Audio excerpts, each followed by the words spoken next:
एक शख्स ने बीवी को तलाक दे के दूसरी शादी की। उसका बेटा था 10 साल का। उसने अपने बेटे से कहा कि बेटे बता, पुरानी अम्मा सही थी या ये सही है? उसने कहा नहीं अब्बा, वो तो झूठ बड़े बोलती थी, ये सही है। वो झूठी थी, वो झूठ बड़े बोलती थी मेरी सगी अम्मा, ये सच बोलती है। उसने कहा वो कैसे? कहने लगा इसलिए कि मैं कोई शरारत करता था तो मेरी सगी अम्मा मुझे थप्पड़ मारती थी और कहती थी तुझे रोटी नहीं देनी, जा दौड़ जा घर से।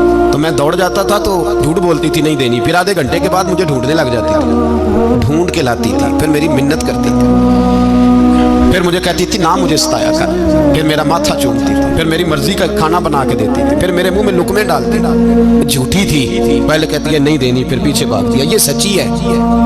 मैं शरारत करता हूँ तो थप्पड़ मार के निकालती है, फिर मैं मिन्नतें करता हूँ पर रोटी नहीं देती, पैर पकड़ता हूँ नहीं देती, सच बोलती है, अपनी बात पे डट जाती है। ओ भाई, बच्चे उसकी माँ ही पाल सकती है।